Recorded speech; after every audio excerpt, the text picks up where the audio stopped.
ఇక్కడ ఈ దవడ ఎముక పైకి ఇటపోతుంది కదా, అది మగవాళ్ళలో స్ట్రైట్గా ఇటపోతుంది, ఆడవాళ్ళలో కొద్దిగా ఉంటుంది. తర్వాత ఈ చిన్ సెంటర్లో ఆడవాళ్ళలో ఏమో రౌండ్గా ఉంటుంది, మగవాళ్ళలో ఏమో స్క్వేర్ షేప్డ్ ఉంటుంది ఇన్ జనరల్. కానీ అది మళ్ళీ వేరియేషన్స్ ఉంటాయి. ఇవన్నీ చెప్పడానికి బాగుంటాయి, కానీ ఇండివిజువల్గా మనం ప్రాబ్లమ్స్ ఫేస్ చేసినప్పుడు కొద్దిమంది ఆడవాళ్ళలో ఇది కూడా ఇట్లా మగవాళ్ళలాగానే ఉంటుంది. సరే, చాలా అంటే క్వశ్చన్ మార్క్గా ఉంటుంది కదా ఉంటుంది. అందుకే ఏది కానీ డెఫినెట్గా మేము చెప్పలేము అని చెప్పడానికి. తర్వాత ఈ బ్రెస్ట్ బోన్, ఈ బరి ఎముకలకు మధ్యలో ఉండేది, ఇది ఆడవాళ్ళలో వెడల్పుగాను కాస్త హైట్ తక్కువ ఉంటుంది, మగవాళ్ళలో ఇది సన్నగా పొడవుగా ఉంటుంది. ఆడవాళ్ళలో ఎందుకు ఇది ఉంటుందంటే మగవాళ్ళలో ఈ చెస్ట్ అబ్డామినల్ క్యావిటీస్ ఇంచుమించు ఒకటిగానే ఉంటాయి, ఆడవాళ్ళలో చెస్ట్ క్యావిటీ హైటు తక్కువగా ఉండి అబ్డామినల్ క్యావిటీ ఎక్కువ ఉంటుంది. ఎందుకంటే రేపు పొద్దున్నే భవిష్యత్తులో వాళ్ళు గర్భం దాల్చినప్పుడు ఆ పిండం పెరిగేటప్పటికి దగ్గర దగ్గర 3 కేజీల వరకు వస్తుంది.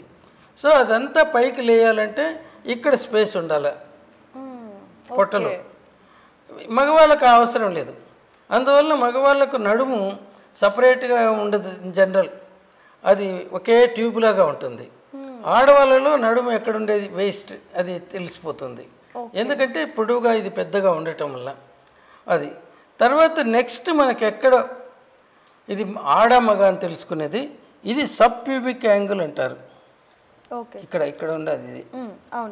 అది ఆడవాళ్ళలో వెడల్పుగాను ఈజీలీ మూవబుల్గాను కొద్ది, అంటే ఆ బిడ్డ జననేంద్రియాలంతా కూడా ఈ బోను కింద ఇట్లా పోతూ ఉంటాయి, మగవాళ్ళకి కానీ ఆడవాళ్ళకి కానీ.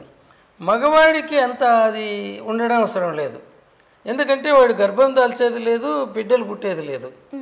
సో వాడికి అది నేరోగా ఉంటుంది, వి షేప్లో ఉంటుంది కొద్ది. ఆడవాళ్ళలో ఏమో బ్రాడ్గా యూ షేప్లో ఉంటుంది, ఎందుకంటే ఇది బిడ్డ పుట్టే టైంలో సుమారు 3 కేజీల బరువు ఉండే బిడ్డ ఆ గ్యాప్ నుంచి బయట రావాలి. ఇంకా దీన్ని ఏమంటారంటే మహామాయ అనేవాళ్ళు ఒకప్పుడు స్త్రీల గర్భసంచిని, అది మామూలుగా ఉన్నప్పుడు ప్రెగ్నెంట్ కాకుండా ఉన్నప్పుడు దాని లోపల సుమారు 3 మిల్లీలీటర్లు పట్టేంత మాత్రమే ఉంటుంది, అంటే లోపల ఉండేది గర్భసంచి లోపల. అట్లే సర్విక్స్ అని ఉంటుంది, వెజైనా నుంచి యూట్రస్లోకి పోయేది, అది మామూలుగా అయితే కనీసం ఒక అగ్గిపుల్ల మాత్రమే పెడుతుంది. అటువంటి దాంట్లో నుంచి ఈ గర్భసంచిలో 3 మిల్లీలీటర్లు జాగా ఉండే దాంట్లో 3 కేజీల బరువు ఉండే బిడ్డ, ఆ బిడ్డ చుట్టూ ఆమ్నియాటిక్ ఫ్లూయిడ్, శాక్స్ అన్నీ ఉంటాయి. అంత పెద్దది ఎక్కడ ఆ గర్భసంచిలో ఏర్పడుతుంది, అందువల్లనే అది పెద్దగా అవుతుంది. మళ్ళీ ప్రసవించిన తర్వాత ఒక 6 వారాలకు ఇంచుమించు అంతకు మునుపున్న సైజుకి వస్తుంది. ఇప్పటికీ అంతకు మునుపు సైజుకి రాదు, అందువల్లనే కొంచెం near to that original size అలా వస్తుంది. దీనికోసమే ఒకప్పుడు స్త్రీ యొక్క జననాంగాలను మహామాయ అనేసి పూజ చేసేవాళ్ళు. ఇప్పుడు మీరు ఇక్కడ విజయపురి మ్యూజియంకి పోతే అక్కడ కూడా ఒక మహామాయ అనేది ఒక రాతి మీద చెక్కబడి ఉంటుంది. అది నథింగ్ బట్ స్త్రీల యొక్క మర్మాంగాలు. ఎందుకంటే అది ప్రజలకి ఎంత ఆలోచించినా అర్థం కాలేదు అప్పుడు. మనకి ఏది అర్థం కాకపోతే అది మాయ అలా అనుకుంటున్నారు. ఇది ఒకటే ఉండేది ప్రకృతిలో. సో ఇక్కడంతా పోయినప్పుడు ఇప్పుడు మనం ఇక్కడ ఈ బోన్లో సెక్స్ ఎట్లా చెప్పచ్చు ఇది అనేసి. తర్వాత ఈ బోన్లో 3 భాగాలు ఉంటాయి. బ్రెస్ట్ బోన్ పైదేమో మ్యాన్యుబ్రియం అంటారు. ఆ మ్యాన్యుబ్రియానికి ఈ కాలర్ బోన్స్ అంటారు, క్లావికల్స్, అవి అటాచ్ అయింటాయి. తర్వాత ఫస్ట్ రిబ్స్, అది కూడా మ్యాన్యుబ్రియంకి అటాచ్ అయింటాయి. తర్వాత మ్యాన్యుబ్రియంకు first piece of the breast bone దీనికి, అది మధ్యలో ఒక అంటే గ్యాప్ ఇలా ఉంటుంది, దాంట్లో ఫస్ట్ రిబ్బుది అటాచ్ అవుతుంది. తర్వాత ఫస్ట్ పీస్కు సెకండ్ పీస్కు మధ్యలో సెకండ్ రిబ్ అటాచ్ అవుతుంది. సెకండ్ రిబ్కు థర్డ్ రిబ్కు మధ్యలో థర్డ్ పీస్ అటాచ్ అవుతుంది.